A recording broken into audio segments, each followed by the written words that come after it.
Declaro aberta a sessão solene do Tribunal Superior Eleitoral destinada à diplomação do presidente e do vice-presidente da República Federativa do Brasil, eleitos para o mandato de 2019 a 2022.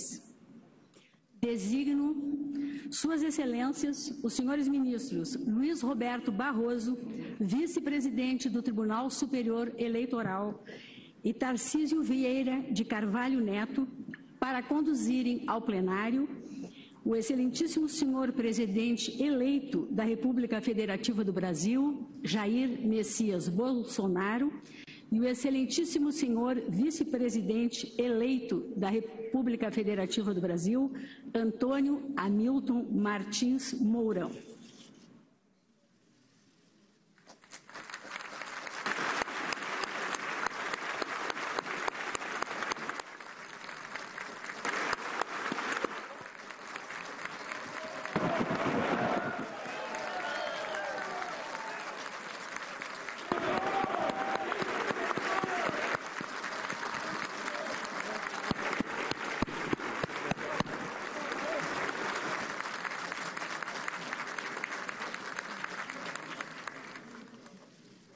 Convido os presentes para, em posição de respeito, celebrarmos o hino nacional executado pela Banda de Música dos Fuzileiros Navais de Brasília, regida pelo suboficial músico Lúcio Pinheiro Morgado.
Convido o senhor presidente da República eleito para acompanhar-me até a tribuna para a entrega do diploma.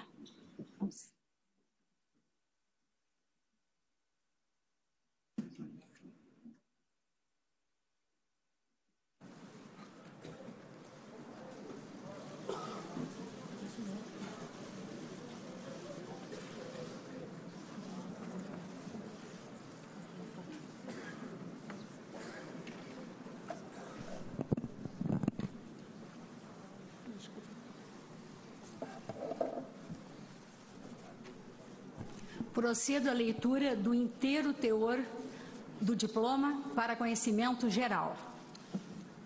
República Federativa do Brasil, Tribunal Superior Eleitoral.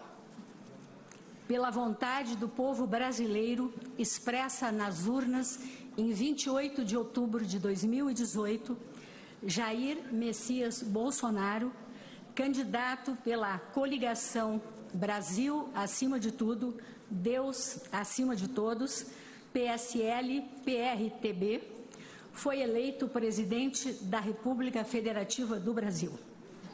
Em testemunho deste fato, a Justiça Eleitoral expediu-lhe este diploma, que o habilita à investidura no cargo perante o Congresso Nacional em 1º de janeiro de 2019, nos termos da Constituição. Brasília, 10 de dezembro de 2018, 197º da Independência e 130º da República. Ministra Rosa Weber, presidente. Muito obrigado.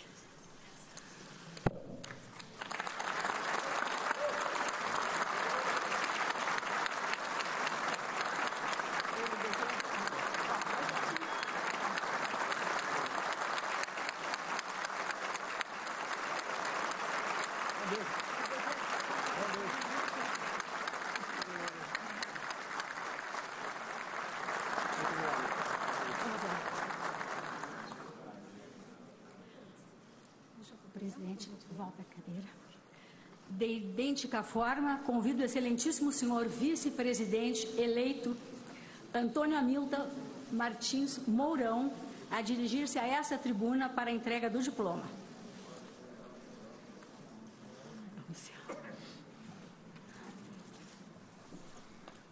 Da mesma forma, faço a leitura do inteiro teor do diploma para conhecimento geral. República Federativa do Brasil, Tribunal Superior Eleitoral, pela vontade do povo brasileiro, expressas nas urnas em 28 de outubro de 2018, Antônio Hamilton Martins Mourão, candidato pela coligação Brasil acima de tudo, Deus acima de todos, PSL-PRTB, foi eleito vice-presidente da República Federativa do Brasil. Em testemunho deste fato, a Justiça Eleitoral expediu-lhe este diploma, que o habilita à investidura no cargo perante o Congresso Nacional em 1º de janeiro de 2019, nos termos da Constituição. Brasília, 10 de dezembro de 2018, 197º da Independência e 130º da República. Ministra Rosa Weber, presidente.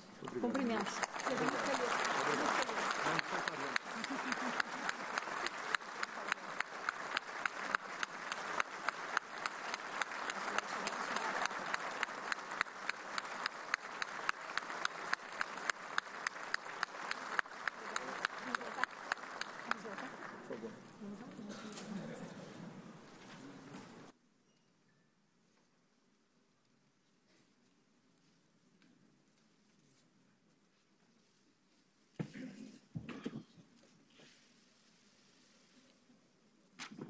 Agora é sua vez. Para lá. Passo a palavra ao excelentíssimo senhor presidente da República eleito, Jair Messias Bolsonaro.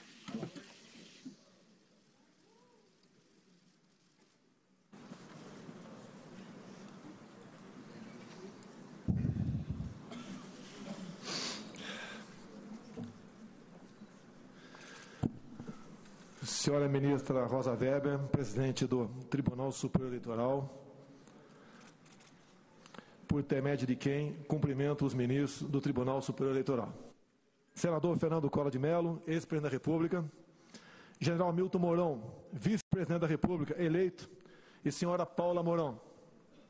Senador Eunício Oliveira, presidente do Senado Federal.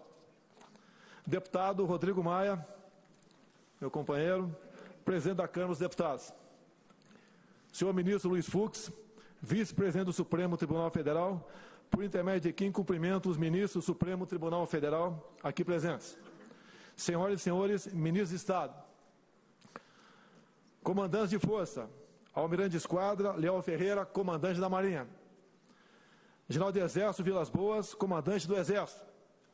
Tenente Brigadeiro do Ar, Nivaldo Rossato, comandante da Aeronáutica. Senhora Raquel Dodge, Procuradora-Geral da República e Procuradora-Geral Eleitoral. Senhoras e senhores parlamentares, senhoras e senhores presidentes de tribunais superiores, senhor Cláudio Lamacha, presidente do Conselho da Ordem dos Advogados do Brasil. Também agradeço a minha esposa Michele, meus filhos e minha filha, que representam toda a família. Senhoras e senhores,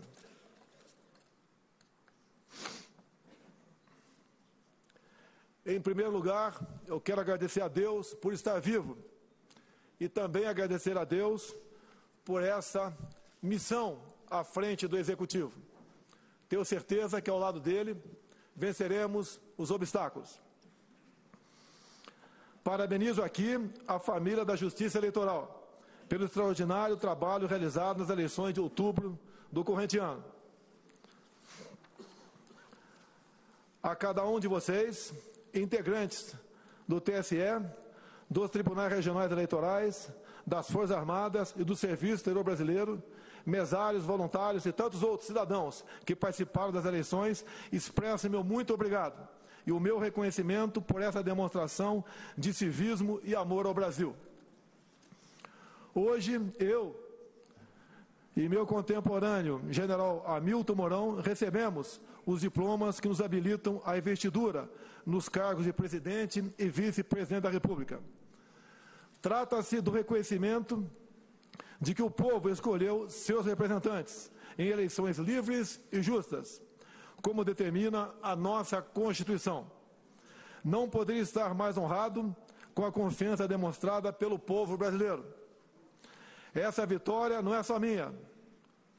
O caminho que me trouxe aqui foi longo e nem sempre foi fácil.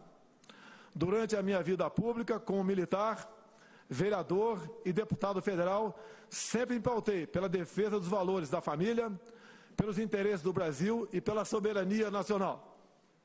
Orientei a plataforma da minha campanha à Presidenta da República pela defesa desses valores. A todos aqueles que me apoiaram e que confiaram em minha capacidade de lutar em favor do Brasil, o meu muito obrigado. Agradeço com carinho a minha família, a minha mãe Olinda, ainda viva, com 91 anos de idade, minha esposa Michele, meus filhos Flávio, Carlos, Eduardo, Renan e a minha querida filha Laura. Nada disso teria sido possível sem o amor e o apoio incondicional de vocês. Agradeço também a todos que acreditaram e que estiveram comigo desde o início da minha trajetória, nos momentos felizes, mas sobretudo nos momentos difíceis. Essa vitória é de todos nós. Agradeço muito especialmente aos mais de 57 milhões de brasileiros que honraram com o seu voto. Aos que não me apoiaram, peço sua confiança para construirmos juntos um futuro melhor para o nosso país. A partir de 1º de janeiro, serei o presidente dos 210 milhões de brasileiros. Governarei em benefício de todos, sem distinção de origem social, raça, sexo, cor, idade ou religião. Com humildade, coragem e perseverança e tendo fé em Deus para iluminar minhas decisões, me dedicarei dia e noite ao objetivo que nos une: a construção de um Brasil próspero, justo, seguro e que ocupe o lugar que lhe cabe entre as grandes nações do mundo. Esse é o nosso norte. Esse é o nosso compromisso. Senhoras e senhores, somos uma das maiores democracias do mundo. 120 milhões de brasileiros compareceram às urnas de forma pacífica e ordeira. Respondemos ao dever cívico do voto e com serenidade e responsabilidade. Nós, brasileiros, devemos nos orgulhar dessa conquista. Em um momento de profundas incertezas, em várias partes do globo, somos um exemplo de que a transformação pelo voto popular é possível. Esse processo é irreversível. Nosso compromisso com a soberania do voto popular é inquebrantável. Senhoras e senhores, os desejos de mudança foram expressos de forma clara nas eleições. A população quer paz e prosperidade, sem abdicar dos valores que caracterizam o povo brasileiro. Nossa gente é trabalhadora, constituída por homens e mulheres, por mães e pais, que criam seus filhos com suor e dedicação, tendo todos a esperança de uma vida digna. Gente que não mede esforços para obter o sustento de seus familiares. Gente que precisa de um governo que garanta condições adequadas para desenvolver seu potencial com liberdade e criatividade. A construção de uma nação mais justa e desenvolvida requer uma ruptura com práticas que historicamente retardaram o nosso progresso. Não mais a corrupção, não mais a violência, não mais as mentiras, não mais manipulação ideológica, não mais submissão do nosso destino a interesses alheios, não mais mediocridade complacente em detrimento do nosso desenvolvimento. Todos conhecemos a pauta histórica de reivindicações da população brasileira: segurança pública e combate ao crime, igualdade de oportunidade com respeito ao mérito e ao esforço individual. Todos sabemos disso, mas ainda não conseguimos oferecer à população o que lhe cabe, por dever do Estado. Sempre no marco da Constituição Federal, nosso dever é transformar esses anseios em realidade. Nossa obrigação é oferecer um Estado eficiente que faça valer a pena os impostos pagos pelo contribuinte. Nossa obrigação é garantir que os brasileiros regressem a seus lares em segurança após um dia de trabalho. Nosso dever é oferecer condições para que o empreendedor crie empregos e gere renda ao trabalhador. Tenho plena consciência dos desafios que se colocam diante de nós. Sem subestimá-los, trabalharei com afinco para que, daqui a 4 anos, possamos olhar para trás, com orgulho, pelo caminho trilhado, em benefício do nosso amado Brasil. Senhoras e senhores, vivenciamos um novo tempo. As eleições de outubro revelaram uma realidade distinta das práticas do passado. O poder popular não precisa mais de intermediação.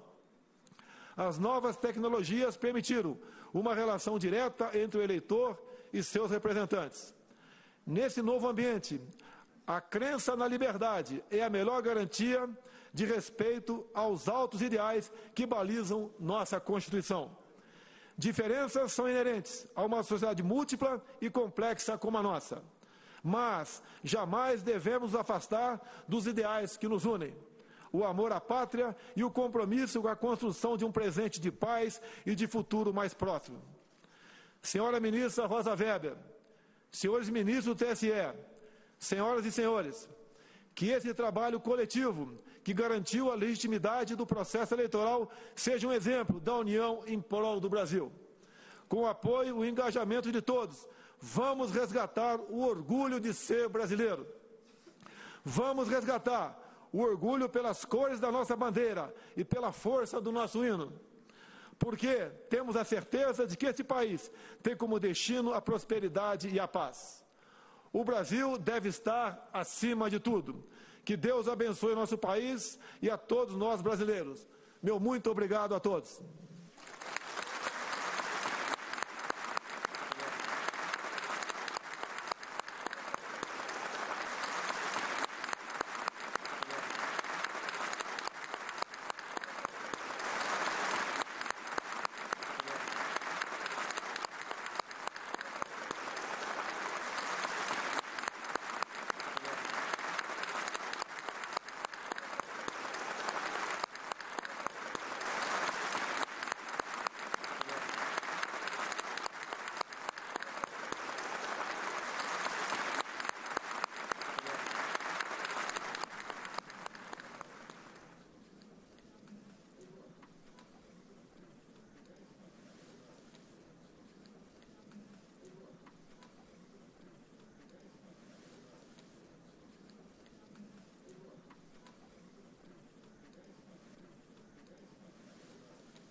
cabe-me, neste momento, proferir algumas palavras em nome da Corte. Na condição de presidente do Tribunal Superior Eleitoral, dirijo-me a todos, em especial aos eminentes presidente e vice-presidente eleitos, dirigindo-lhes a minha saudação. É uma grande honra recebê-los neste tribunal, que é o Tribunal da Democracia, a casa de todos os brasileiros. Mais do que simples solenidade, esta é uma cerimônia em que se celebra a vitória do princípio democrático, cuja essência reside na consagração da vontade popular majoritária a conferir aos vencedores das eleições de 2018 a unção da legitimidade política que os qualifica a serem diplomados pelo Tribunal Superior Eleitoral como presidente e vice-presidente da República Federativa do Brasil.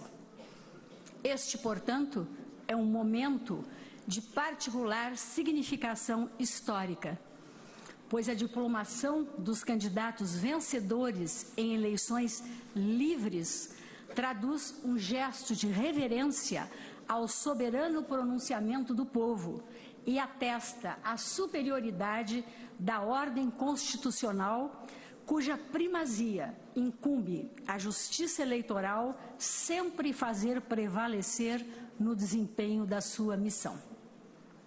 Ao velar pela normalidade e regularidade do processo eleitoral neste ano de 2018, o Tribunal Superior Eleitoral, uma vez mais, garantiu a certeza e a legitimidade dos resultados das urnas e assegurou, em fiel observância aos postulares maiores da nossa Constituição, o primado da vontade soberana de quem, o povo, é a fonte real de todo o poder no âmbito das sociedades fundadas em bases democráticas. Os diplomas que este Tribunal Superior Eleitoral conferiu, a par da beleza intrínseca que ostentam, confeccionados com esmero pela Casa da Moeda do Brasil, valem, sobretudo, pelo valor imaterial de que simbolicamente se revestem, enquanto retratam a vitória dos escolhidos nas urnas e constituem a expressão da vontade popular que nelas foi democraticamente manifestada com absoluta segurança e total lisura. Mais uma vez, o Brasil, em regime de normalidade institucional, escolheu seus representantes por meio do sufrágio direto e igualitário em eleições cuja periodicidade merece incondicional respeito, para que rupturas com desprezo à ordem constitucional não interrompam o processo democrático. E mais, senhoras e senhores, esta sessão realiza-se sob o signo de uma data de singular importância na história da luta permanente do povo pela conquista e preservação de seus direitos básicos. Refiro-me ao Dia Mundial dos Direitos Humanos, hoje celebrado. Há exatos 70 anos, precisamente em 10 de dezembro de 1948, a Terceira Assembleia Geral das Nações Unidas, reunida extraordinariamente em Paris, promulgou a Declaração Universal dos Direitos da Pessoa Humana, que o Brasil subscreveu, a proclamar, já em seu preâmbulo, que o reconhecimento da dignidade inerente a todos os membros da família humana e dos seus direitos iguais e inalienáveis constitui o fundamento da liberdade, da justiça e da paz no mundo. Também neste ano de 2018 se comemoram os 70 anos da Declaração Americana dos Direitos e Deveres do Homem, aprovada na 9ª Conferência Internacional Americana, em Bogotá, em abril de 1948, documento revestido de inexcedível relevo no contexto do sistema interamericano em que nos inserimos, a antecipar de modo significativo, em 8 meses, a consagração em nível global dos direitos humanos no âmbito das Nações Unidas.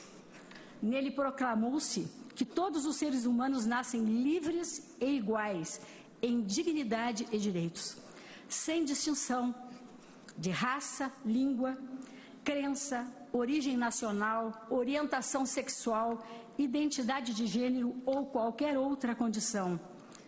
Porque nunca nos esqueçamos, os direitos fundamentais da pessoa humana, além de universais, são essencialmente inexauríveis. Esses importantes estatutos das liberdades públicas reverberaram em conjuntura histórica de tempos especialmente sombrios a repulsa à degradação da condição humana e as atrocidades que delas sempre decorrem, em respeito à necessidade de fazer prevalecer a ideia essencial de que cada indivíduo é detentor de igual dignidade e senhor de direitos e liberdades inalienáveis, entre os quais o direito à vida, o direito à liberdade, o direito à segurança em sua projeção global e o direito a ter direitos. É o que solenemente estampa o artigo 1º da Declaração Universal das Nações Unidas, que hoje, repito, completa 70 anos. Todas as pessoas nascem livres e iguais em dignidades e direitos. São dotadas de razão e consciência e devem agir em relação umas às outras com espírito de fraternidade. E quando o que reconheceu com primazia, quase nesses mesmos termos, a Declaração Americana de abril do mesmo ano de 1948. Em país de tantas desigualdades como o nosso, senhoras e senhores, refletir sobre as declarações de direitos não constitui mero exercício teórico, mas necessidade inadiável que a todos se impõe, governantes ou governados. Daí o significado ímpar desta data, o Dia Mundial dos Direitos Humanos, e a ênfase que se deve atribuir ao que expressa também o artigo 2º da Declaração das Nações Unidas. Toda pessoa tem capacidade para gozar os direitos e as liberdades estabelecidos nesta declaração, sem distinção de qualquer espécie, seja de raça, cor, sexo, língua, religião, opinião política ou de outra natureza, origem nacional ou social, riqueza, nascimento ou qualquer outra condição. Nessa linha, enfatizo que a democracia não se resume a escolhas periódicas por voto secreto e livre de governantes. Democracia é também exercício constante de diálogo e de tolerância, de mútua compreensão das diferenças, de sopesamento pacífico de ideias distintas, até mesmo antagônicas, sem que a vontade da maioria, cuja legitimidade não se contesta, busque suprimir ou abafar a opinião dos grupos minoritários, muito menos tolher ou comprometer-lhes os direitos constitucionalmente assegurados. Em uma democracia, senhoras e senhores, maioria e minoria, como protagonistas relevantes do processo decisório, hão de conviver sob a égide dos mecanismos constitucionais destinados à promoção do amplo debate, sem pré-compreensões estabelecidas nos foros políticos e sociais adequados. Mais do que isso, a todos os cidadãos, sem qualquer exclusão, se assegura um núcleo essencial de direitos e garantias que não podem ser transgredidos nem ignorados pelas instâncias de poder, nem pelas instituições da sociedade civil, pelo simples fato de não refletirem, em um dado momento histórico, a vontade dos grupos majoritários. Vale insistir, senhoras e senhores, na asserção de que o princípio democrático, expressão vital de nossa crença inabalável na autoridade da Constituição da República, reside não só na observância incondicional da supremacia da ordem jurídica, mas também no respeito às minorias, em especial aquelas estigmatizadas pela situação de vulnerabilidade em que injustamente se acham expostas. Em uma república democrática, a Constituição e as leis a todos irmanam, nivelam e igualam, como lapidarmente observou João Barbalho, eminente ministro do Supremo Tribunal Federal e integrante do Congresso Constituinte de 1890-1891. Os sistemas de governo constituem, sem dúvida alguma, modelos em permanente evolução. As reformas políticas, por isso mesmo, hão de ser implementadas sempre com o elevado propósito de aperfeiçoamento das instituições da República, jamais com o intento menor de inibir o dissenso ou excluir forças políticas com ideologia diversa. A democracia, não nos esqueçamos, repele a noção autoritária do pensamento único.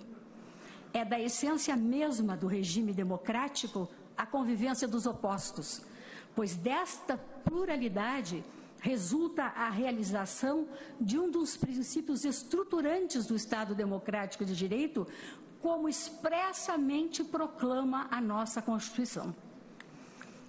A necessidade de conferir garantia à estabilidade desses direitos essenciais é, em país regido por uma Constituição democrática como a nossa, uma das funções mais relevantes e irrenunciáveis do Poder Judiciário, o exercício da jurisdição das liberdades. Como diz o artigo 8º da Declaração Universal de 1948, toda pessoa tem direito a receber dos tribunais nacionais competentes remédio efetivo para os atos que violem os direitos fundamentais que lhes sejam reconhecidos pela Constituição ou pela lei. Ao Poder Judiciário compete, por imposição institucional, a garantia da rigidez do jogo democrático, por meio da proteção de todos os seus partícipes, candidatos, agremiações partidárias e cidadãos, a partir do reconhecimento da eficácia das salvaguardas constitucionais que englobam, para efeitos de sua proteção, os direitos humanos e fundamentais contra quaisquer formas de opressão, intolerância, exclusão e discriminação. A luta pela efetivação e prevalência dos direitos humanos, como determina, repito, a própria Constituição, não deve, porém, ter como palco apenas os tribunais. Não obstante, sejam estes espaços institucionalizados essenciais ao processo de reconhecimento, afirmação, defesa e consolidação das liberdades fundamentais. Este esforço há de ser compartilhado por todos, de modo a viabilizar avanços civilizatórios à sociedade brasileira. Tenha-se presente aqui, no contexto que venho de referir, hoje particularmente agravado pela situação dramática dos refugiados e das pessoas deslocadas, vítimas infelizes da terrível crise humanitária, que o Brasil está vinculado política e juridicamente nesse plano a compromissos generosamente assumidos há décadas no plano internacional, em respeito aos tratados e convenções firmados no âmbito do direito das gentes. Inquestionável é que o Estado brasileiro se encontra comprometido com a efetivação dos direitos humanos. Isto resulta, claro, não só dos deveres assumidos perante a comunidade internacional, mas, sobretudo, pelo que a própria Constituição, que vem de completar 30 anos, determina. Por isso, senhor presidente eleito, de inegável relevo o compromisso de Vossa Excelência, reafirmado nesta casa quando aqui esteve em visita, de que o respeito incondicional pela supremacia da Constituição será o norte do governo de Vossa Excelência, pois, em suas próprias palavras, a Constituição é o norte da democracia. Recebam mais uma vez, eminente presidente eleito Jair Messias Bolsonaro e eminente vice-presidente eleito Antônio Hamilton Martins Mourão, os meus mais sinceros cumprimentos. Desejo-lhes êxito e muita felicidade. Muito obrigada.